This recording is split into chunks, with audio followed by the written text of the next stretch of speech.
வணக்கம். மனதை வெல்லுங்கள் என்ற இந்த நிகழ்ச்சிக்கு உங்களை அன்புடன் வரவேற்கிறேன். நல்ல வலிமையான விதைகளை மண்ணில் புதைத்தால் அது பூமி கீறி முளைவிட்டு செடியாய் வெளிவரும். அதுபோல் உயர்ந்த எண்ணங்களை நம் மனதில் பதித்தால் அது மூளை தொட்டு சிந்தனை சீறி வெற்றிச் செயலாய் வெளிவரும். ஆகையால் நல்லெண்ணங்களை கொண்டு வாழ்க்கையை வண்ணமயமாக்குவோம் என்ற இந்த சிந்தனையுடன் இன்றைய நிகழ்ச்சிக்கு நாம் செல்வோம். இன்றைய தலைப்பு எண்ணங்களை பாதிக்கும் வெளிப்புற காரணிகள்.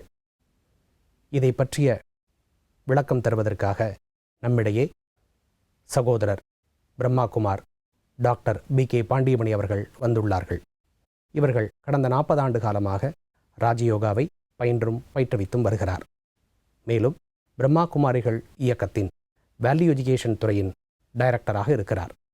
யோகாவில் PhD பட்டம் பெற்றவர். நேயர்களே, உங்கள் அனைவரின் சார்பில் அவரை அன்போடு வரவேற்கிறேன். வணக்கம் பிரதர். வணக்கம்.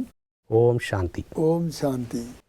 பிரதர், கடந்த நிகழ்ச்சியில் எண்ணங்களை பாதிக்கும் உட்புற காரணிகள் என்று சிலவற்றை கூறினீர்கள்.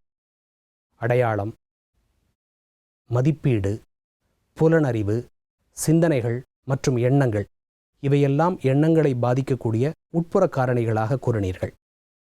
அதேபோல் எண்ணங்களை பாதிக்கக்கூடிய வெளிப்புற காரணிகள் எதுவும் இருக்கிறதா? இருந்தால் கூறுங்களேன். நிச்சயமாக நமது மனதில் எண்ணங்கள் வந்தே கொண்டே இருக்கின்றன, தொடர்ந்து வந்து கொண்டே இருக்கின்றன. ஒவ்வொரு வினாடியும் நாம் பல எண்ணங்களை கொண்டிருக்கின்றோம். ஆனால் இந்த எண்ணங்கள் எப்பொழுதும் உள்ளிருந்தே வருவே அல்ல, வெளிப்புற தாக்கத்தினாலும் எண்ணங்கள் மாறுபடுகின்றன. இதில் முக்கியமாக நம்ம பார்க்கணுன்னா 3 விஷயங்களை பார்க்கலாம்.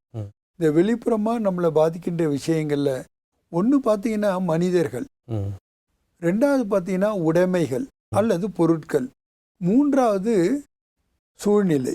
இந்த 3 தான் நம்மளை அதிகமாக பாதிக்கின்றது. இப்போ உதாரணமாக நமக்கு பிடித்த ஒருத்தவங்களை பார்க்குறோம் அப்படின்னாக்கா நமக்கு எப்படிப்பட்ட எண்ணங்கள் வருகின்றன?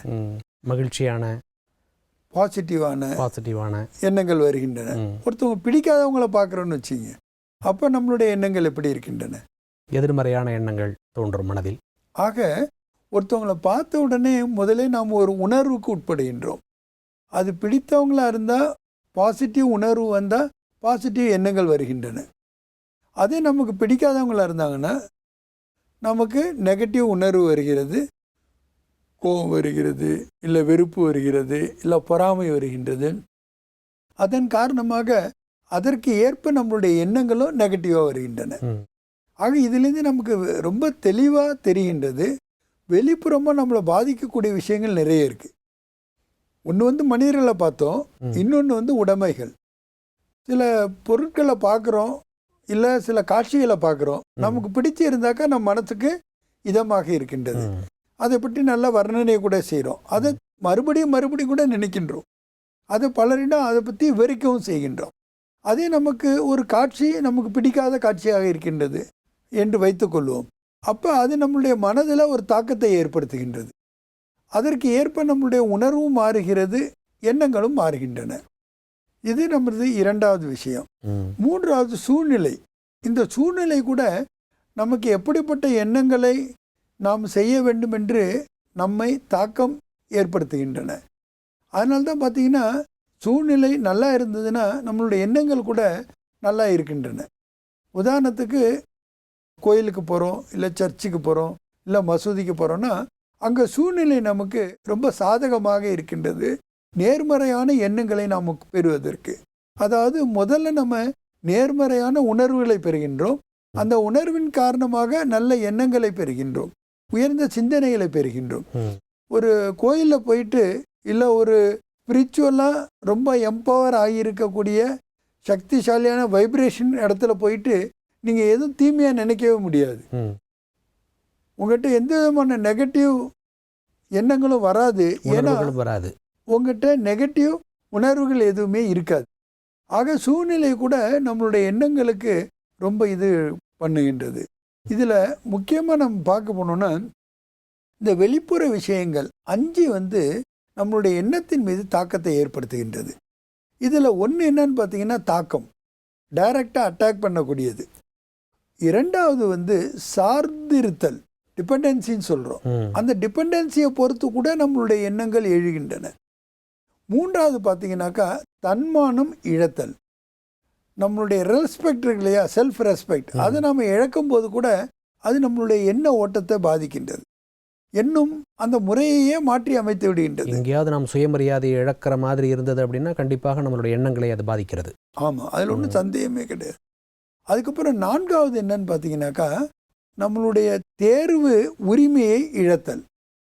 அதாவது நாம் எதை தேர்வு செய்கிறோமோ அந்த உரிமையை நாம் இழந்து விடுகின்றோம். ஐந்தாவது நாம் எல்லாருக்குமே தெரிஞ்ச ஒரு விஷயம் என்னென்னா எதிர்மறை உணர்ச்சிகள். இந்த எதிர்மறை உணர்ச்சிகள் கூட நம்மளுடைய எண்ணங்களை மாற்றி அமைக்கின்றன. ஆக இவை எல்லாமே ஒரு புற காரணிகளாக இருக்கின்றன நம்மளுடைய எண்ணங்களை, எண்ண ஓட்டத்தை மாற்றி அமைப்பதற்கு.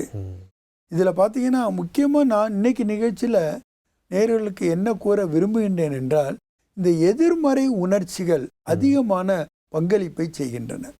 இந்த எதிர்மறை உணர்ச்சிகளில் முக்கியமான 5 விதமான உணர்ச்சிகளை நம்ம சொல்லலாம். அதாவது இதை ஆன்மீக வழியில் சொன்னாங்கன்னா 5 விகாரங்கள் என்று கூறுகின்றார்கள், தீய குணங்கள் என்று கூறுகின்றார்கள். அதாவது காமம், குரோதம், லோபம், மோகம், அகங்காரம்.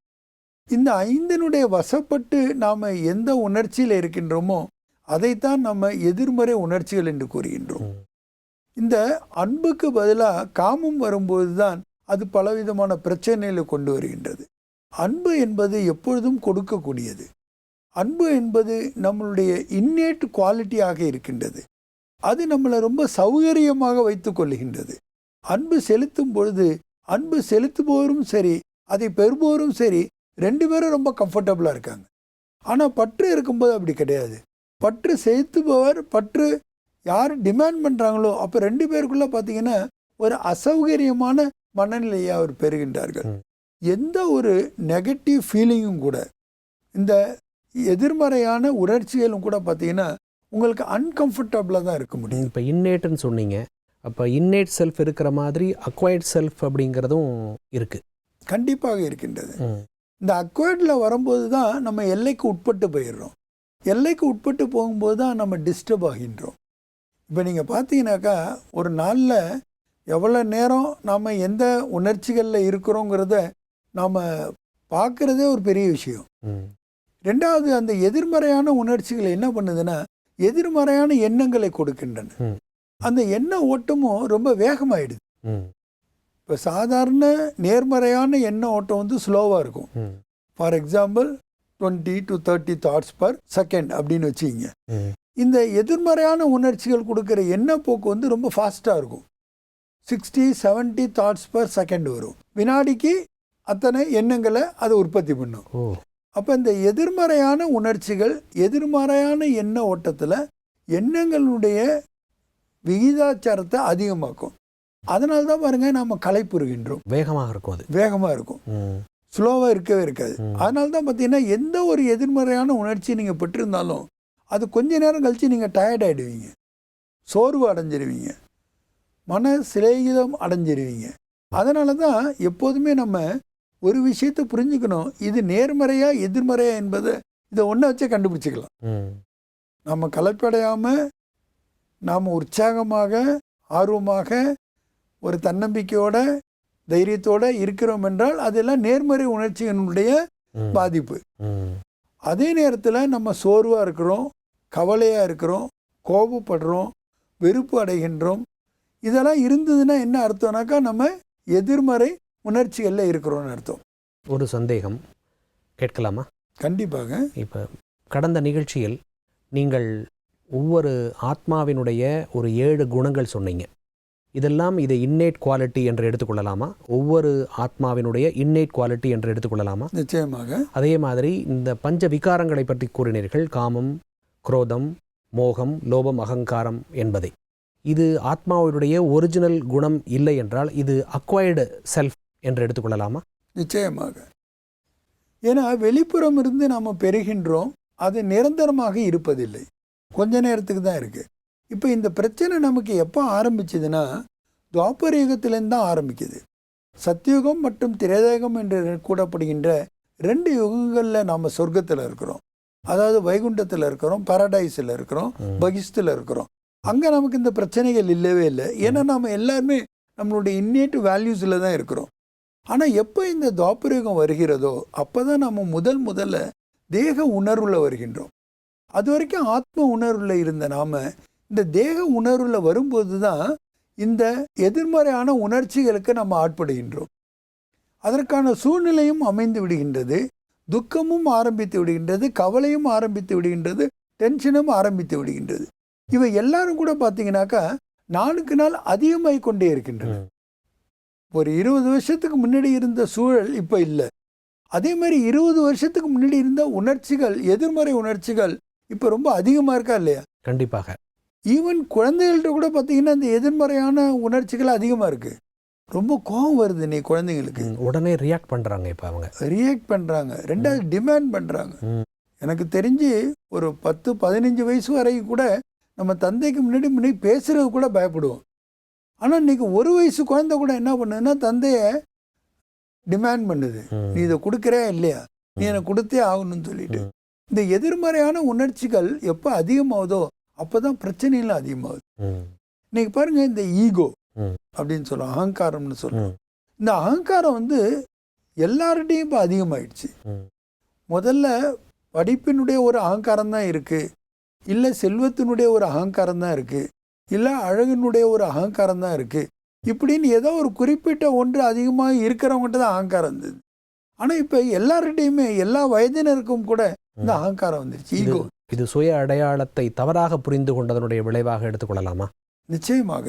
ஏன்னா இது அகங்காரத்தின் காரணத்தினால்தான் பார்த்தீங்கன்னா இந்த உறவு முறைகளில் நிறைய விரிசல்கள் வந்து விடுகின்றன. ஒரு காலத்தில் கூட்டு குடும்பமாக இருந்த நம்ம, நியூக்ளியர் ஃபேமிலியாக இருந்த நம்ம, இப்போ நியூக்ளியர் ஃபேமிலியாக கூட இல்லை, எல்லாம் பார்ட்டட் ஃபேமிலியாக இருக்கிறோம். அதாவது one father family, one mother family, இந்த மாதிரி பார்த்தீங்கன்னா பிரிஞ்சு போனனால தான் பார்த்தீங்கன்னா அந்த குழந்தைகள் கூட முழுமையான வளர்ச்சியை பெறாமல். ஏன்னா ஏற்கனவே நம்ம ஒரு தடவை பார்த்தோம், லெஃப்ட் பிரெயின் வளர்ச்சியும் வேணும், ரைட் பிரெயின் வளர்ச்சியும் வேணும். அதே மாதிரி ஒரு குழந்தையினுடைய வளர்ப்புக்கு தந்தையும் முக்கியம், தாயும் முக்கியம். 2 பேருடைய பங்களிப்பும் மிகவும் அவசியம், ரொம்ப அவசியம். ஏன்னா தந்தையினுடைய கண்டிப்பு, தந்தையினுடைய வளர்ப்பு, தந்தையினுடைய லாஜிக்கல் திங்கிங், அதே நேரம் ஒரு தாயினுடைய அன்பு, தாயினுடைய பரிபாலனை, ஒரு தாயினுடைய இன்ட்யூஷன், தாயினுடைய கிரியேட்டிவ் திங்கிங், இதுவும் அந்த குழந்தைக்கு தேவை. அப்போதான் ஒரு முழுமையான மனிதனாக அவனால் வளர்ச்சி பெற முடியும். ஆனால் இன்னைக்கு அந்த முழுமையான வளர்ச்சி இல்லாதனால தான் பார்த்தீங்கன்னா நிறைய எதிர்மறையான உணர்ச்சிகள் அதிகமாகிடுச்சு. பேராசை ரொம்ப அதிகமாகிடுச்சு. வெறும் ஆசையாக இருந்தால் பரவாயில்ல, ஏன்னா ஆசைகளை நீங்கள் பூர்த்தி செய்ய முடியும். ஆனால் பேராசையை ஒருபொழுதும் பூர்த்தி செய்ய முடியாது. மகாத்மா காந்தி கூட சொல்வார், இந்த உலகத்தில் உள்ள அனைத்து மனிதர்களுக்கும் உண்டான தேவையை பூர்த்தி செய்வதற்கான எல்லா வளங்களும் இந்த பூமியில் இருக்கிறது, ஆனால் பேராசையை பூர்த்தி செய்ய இயலாது என்று கூறுவார். அப்போ இந்த பேராசை கூட பார்த்தீங்கன்னாக்கா இன்னும் வேணும் இன்னும் வேணும்னு இருந்தாலும் பத்தாது, பிறரை விட நான் அதிகமாக பெற வேண்டும் என்று ஆசைப்படுகின்றார். அதனால் அவர்கள் எடுத்து வைக்கின்ற அடி தவறானதாக இருக்கின்றது. அவர்கள் எப்படியாவது அதை பெற வேண்டும் என்ற தவறான வழியில் செல்கின்ற காரணத்தினால்தான் அவர்களால் அமைதியையோ அல்லது மகிழ்ச்சியையோ அல்லது திருப்தியையோ அடைய முடியாமல் போய்விடுகின்றது. இன்னைக்கு உலகத்திலே பெரும் பணக்காரர்கள் ஒரு 10 பேர் ஒன்று கூடினார்கள் அமெரிக்காவில். அவங்க 10 பேர் தான் இந்த உலகத்திலேயே அதனுடைய வளங்களை பூரா தங்களுக்குள்ளே கொண்டு இருந்தவர்கள். அவ்வளவு பெரிய பணக்காரர்கள். அவர்கள்லாம் ஒன்று கூடி பேசினார்கள். ஒரு 25 ஆண்டுகள் கழித்து பார்த்தீங்கன்னா அந்த 10 பேரில் 2 பேர் இன்சேன் ஆகிட்டாங்க, 2 பேர் பேங்க்ரப்ட் ஆகிட்டாங்க, 2 பேர் குற்றவாளிகளாக ஜெயிலில் போயிட்டாங்க, 2 பேர் பார்த்தீங்கன்னா இவங்க இருந்த இடமே தெரியாமல் தாழ்வான நிலைமைக்கு போயிட்டாங்க. இதெல்லாம் நமக்கு எதை காட்டுதுன்னா, பணத்தின் மூலமாக அல்லது செல்வத்தின் மூலமாக மட்டும் செழிப்பு அடைகிறதுனால நாம் ஒரு செழிப்பை அடைந்து விட முடியாது. அந்த எதிர்மறையான உணர்ச்சிகள் நம்மகிட்ட இருக்கவே கூடாது. இந்த எதிர்மறையான உணர்ச்சிகள் தான் நம்மளுடைய எண்ணங்களை மாற்றுகின்றன. ஏன்னா அவைகள் பார்த்தீங்கன்னாக்கா ரொம்ப ஃபாஸ்ட்டாகவும் இருக்கும், அது நமக்கு ரொம்ப டிஸ்டர்ப் பண்ணக்கூடியதாகவும் இருக்கும். ஏன்னா ஒரு அளவுக்கு மேலே ஸ்பீடு அதிகமாகிட்டுன்னு வச்சுக்கிங்க, அது நமக்கு அமைதி இன்மையை கொடுக்கும். இன்னைக்கு மனிதன் எல்லா வசதிகளும் இருந்தாலும் கூட எல்லா விதமான அறிவியல் முன்னேற்றங்களை அடைந்திருந்தாலும் கூட அவனால் அமைதியாக இருக்க முடியல. அவனால் டென்ஷன் ஃப்ரீ லைஃப் வாழ முடியல. காரணம் என்னன்னு பார்த்தீங்கன்னா அவனுடைய லைஃப் ஸ்டைல் கரெக்டாக இல்லை. அந்த லைஃப் ஸ்டைல் ஏன் கரெக்டாக இல்லைனாக்கா அவனுக்கு எதிர்மறையான உணர்ச்சிகள் தான் அதிகம் இருக்கின்றன. அதனால தான் நம்ம ஒன்றும் பார்த்தீங்கன்னா ரொம்ப ஆழமான விஷயங்கள் நமக்கு கேட்குறதுக்கு மேல் போக்கில் சொல்லிடுறோம். 5 முக்கியமான எதிர்மறையான உணர்ச்சிகள். ஆனால் அந்த உணர்ச்சிகள் எப்போ நம்ம அதற்கு வசப்படுகின்றோமோ அது நமக்கு பல்வேறு தாக்கங்களை ஏற்படுத்துகின்றன நம்மளுடைய வாழ்க்கையில். இது நம்மளுடைய சுய வாழ்க்கையில் மட்டுமல்ல, ஃபேமிலி லைஃப்லேயும் சரி, சோஷியல் லைஃப்லேயும் சரி பலவிதமான இடர்பாடுகளை ஏற்படுத்தி விடுகின்றன. அதனால தான் நம்ம என்ன சொல்ல வர்றோம் அப்படின்னாக்கா, இந்த வெளிப்புறமான தாக்கங்கள் எதை ஏற்படுத்துகின்றதோ அதிலிருந்து நம்மை நாம் பாதுகாத்து கொள்ள வேண்டும். ஏற்கனவே நம்ம சொன்ன மாதிரி prevention is better than cure. அதுக்கு நம்ம அடிபணிகிறதுக்கு முதலாகவே அதிலிருந்து நம்மளை பாதுகாத்து கொள்ள முடியும். அந்த பாதுகாத்து கொள்வதற்கு தான் ஸ்பிரிச்சுவாலிட்டி ஒரு முக்கியமான பங்களிக்கின்றது. ஏன்னா நம்ம முதல்ல இதை தெரிந்து கொள்ள வேண்டும், புரிந்து கொள்ள வேண்டும், ஏற்றுக்கொள்ள வேண்டும். இந்த எதிர்மறை உணர்ச்சிகள் தான் நமக்கு எதிர்மறையான எண்ணங்களையும் உணர்வுகளையும் கொடுக்கின்றன. நம்மளுடைய மனநிலையை வெகுவாக பாதிக்கின்றன. நம்மளுடைய கண்ணோட்டத்தை வெகுவாக பாதிக்கின்றன. அதன் காரணமாக நாம் செயல்களை தவறுகளாக செய்வதற்கு ஊக்குவிக்கின்றன. இவற்றை நாம் எப்போ புரிந்து கொள்கின்றோமோ அப்போதான் அதற்கு ஏற்ப நாம் இவைகளிலிருந்து விடுபட முடியும். ஏன்னா இன்னைக்கு மனிதனை அந்த தீய பழக்க வழக்கங்கள்லேருந்து விடுபட முடியாமல் இருக்கிறதுக்கு காரணம் என்னென்னா, அந்த எதிர்மறையான உணர்ச்சிகளுக்கு அவன் அடிமைப்பட்டு விடுகின்றான். ஏன்னா சார்ந்து இருக்கும்போது தான், டிபெண்டன்சியில் இருக்கும்போது தான் நம்ம இண்டிபெண்ட்டாக இருக்க முடியல. ஆனால் மனித ஆத்மா உயிர் எப்பொழுதுமே இண்டிபெண்ட்டாக தான் விரும்புகின்றது. சுதந்திரத்தை நாம் எல்லாருமே விரும்புகின்றோம். ஒவ்வொரு கட்டத்திலையும் நாம் விரும்புகின்றோம். அது எந்த வயதினராக இருந்தாலும் சரி, அவங்களுக்கு எண்ணுகின்றதற்கு சுதந்திரம் வேண்டும், பேசுவதற்கு சுதந்திரம் வேண்டும், செயல்களை செய்வதற்கு சுதந்திரம் வேண்டும். ஆனால் சுதந்திரம் என்ற பெயரிலே நாம் தவறான வாழ்க்கை முறையை மேற்கொண்டு விடக்கூடாது. ஏன்னா இன்னைக்கு சூழ்நிலையில் நமக்கு சவால்களாக இருக்கிறது எது சுதந்திரம் என்பது தான். ஆக பிறருடைய உரிமையை பாதிக்காத அளவுக்கு நமது சுதந்திரம் இருக்கின்றதா என்று நாம் பார்த்து கொள்ள வேண்டும். இல்லை என்றால் நான் நினைத்ததெல்லாம் சரி, நான் நினைத்ததெல்லாம் செய்வேன் என்று ஒவ்வொருவரும் செய்ய ஆகிட்டு விட்டால் ஒரு பெரிய கயாஸ் ஆகிடும் இன்னைக்கு சொசைட்டியில். இன்னைக்கு சமுதாயத்தை பார்க்குறோம், ஒரு பெரிய கயாஸாக இருக்குது. அதுக்கு முக்கியமான காரணம் என்னன்னு பார்த்தீங்கன்னா, இந்த எதிர்மறை உணர்ச்சிகளுக்கு அடிமையாகி பலவிதமான கெட்ட பழக்கங்களுக்கு அடிமையாகி விட்டனர். ஏனென்றால் உடனடியாக அவர்களுக்கு தேவையாக இருக்கின்றது. உணர்ச்சிகளுக்கு உடனடியாக அடிமையாகி விடுகின்றனர். எனக்கு பிடித்ததை செய்கிறேன், நான் விரும்பியதை செய்கிறேன் என்று ஆரம்பித்து விடுகிறார்கள். பிடித்ததை செய்யலாம், ஆனால் அது பிறருக்கு இடையூறாக அமைந்து விடக்கூடாது, பிறரை பாதிக்கக்கூடியதாக இருக்கக்கூடாது. அதை நினைக்கின்ற அளவுக்கு கூட அவர்களுக்கு பொறுமை இல்லை. காரணம் அவர்களுடைய எண்ண ஓட்டம் அவ்வளோ வேகமாக இருக்கின்றது. முதல்ல நம்ம பார்த்தோம், உணர்வுகளுக்கு ஏற்பதான் நம்மளுடைய எண்ணங்கள் வருகின்றன. நமக்கு பிடிச்சவங்கன்னா அவங்க சின்ன தப்பு பண்ணாலும் அதுக்கு காரியங்கள் சொல்லுவோம். பிடிக்காதவங்க அதே தப்பு பண்ணாங்கன்னா அதை எதிர்த்து நம்ம போராடுவோம். ஆக பிடித்தவங்க பிடிக்காதவங்களுக்கு ஏற்ப நம்மளுடைய மனநிலையில் மாற்றம் ஏற்படுகின்றது. அதே மாதிரி இந்த நடைமுறை வாழ்க்கையில் நாம் நம்மளுடைய எண்ண போக்கை கவனிக்க வேண்டும். அந்த எண்ண போக்கை கவனிக்கிறதுக்கு தியானம் என்பது ஒரு அருமருந்தாக இருக்கின்றது. ஆக தியானத்தில் நாம் உட்காரும் பொழுது என்னுடைய எண்ணப்போக்கு எப்படி இருக்கின்றது, அது உணர்வினுடைய ஆதாரத்தில் இருக்கின்றதா அல்லது எண்ணத்தினுடைய ஆதாரத்தில் நான் விரும்பிய உணர்வை என்னால் கொண்டு வர முடிகின்றதா என்று நான் கணிக்க முடிகின்றது. அப்போ என்ன ஆயிடுதுன்னா, சுயத்தின் மீது அதிகாரம் பெற்றவர்களாக ஆகிவிடுகின்றோம். அந்த சுய அதிகாரத்தின் காரணமாக இந்த எதிர்மறை உணர்ச்சிகளிலிருந்து நாம் விடுபட்டு விடுகின்றோம்.